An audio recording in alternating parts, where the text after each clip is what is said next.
Hi there. Can we talk about capybaras?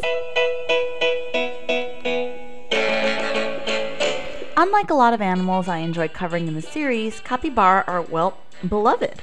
Despite not a lot of representation in media, they've quickly become viral internet darlings, showing up on numerous clickbait articles, videos gone viral, and even their own merchandise. But what are these content-producing creatures? Well, let's find out. So first off, what makes a capybara? Well, they're rodents, the largest living rodent in fact. So despite their size and aquatic ability, the capybara is related to rats, hamsters, beavers, prairie dogs, and 1,495 other animals, all belonging in the rodent family, the largest family of all mammals. So what separates a rodent from other mammals? While the average person tends to associate rodents with anything small and raiding their trash can at night, what makes something rodent is a little more particular. It's in the teeth.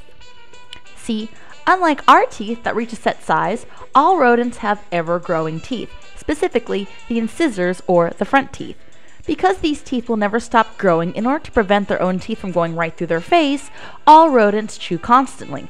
Their name is even Latin for to gnaw or chew. Rodents themselves are a rather diverse group of animals who deserve their own video, but we're going to stick with capybaras for now.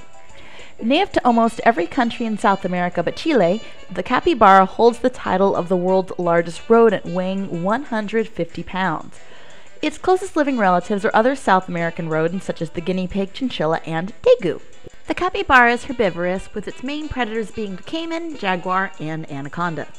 Capybaras, with their webbed feet and amazing swimming skills, are often found in and near lakes, rivers, ponds, marshes, swamps, and other bodies of water.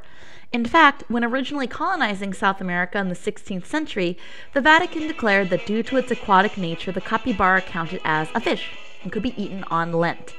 The Vatican also declared this of two other aquatic rodents, the beaver and the muskrat. So technically, according to the Vatican, they're both fish and therefore Lenten as well. Speaking of eating, like many of its rodent cousins, the capybara regularly practices a little thing called corophagia. What's that, you might ask? Okay. So, a rodent's primary diet of hard plant matter makes it very hard for the stomach to absorb and digest all the nutrients in its poop. So, this means perfectly good nutrients are still remaining in the rodent's poop. Meaning, so nice, you ate it twice. So yeah, all those cute little animals you love, they'll eat their own shit. But how did the capybara become such a beloved and popular animal? The start of this began not in South America, but all the way in Japan, where zookeepers at the Izu Shaboten Park discovered that when provided with an onsen, or hot tub, the normally warm weather dwelling capybaras did actually very well in much colder climates of Japan's winters. Soon images of capybaras chilling in the onsen went big, and so did Japan's love for the capybara. Along with the popular Kapibara-san and tons of capybara-themed merchandise, Japan holds over 420 capybara in almost 60 various parks and zoos, many of them with much more lax rules than in the United States, and offering many tourists a chance to engage directly with these giant rodents.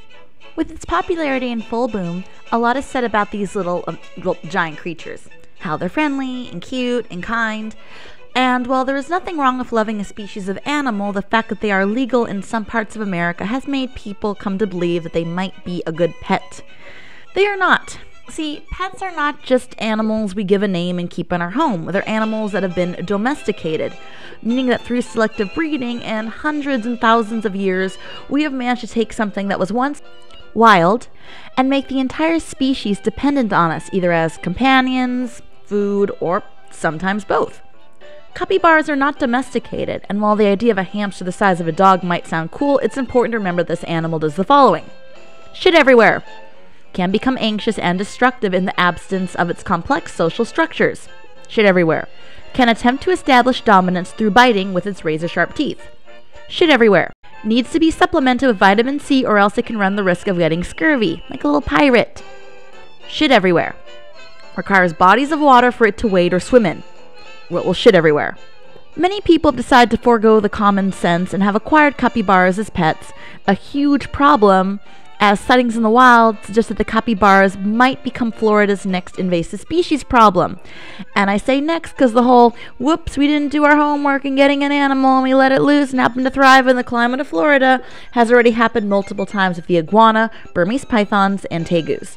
In the long run, should the capybara become an invasive species, this can lead to harm of either the flora in the region or the herbivorous animals that depend on that flora as well. Rodents have easily been dismissed as vermin or pests, so it's good to see them getting popularity and love. But it's important to understand that wild animals are wild for a reason, and they belong on YouTube for you to watch drunk, as opposed to sitting in your home, shitting everywhere. That's all for today. Thanks for letting me talk about capybaras.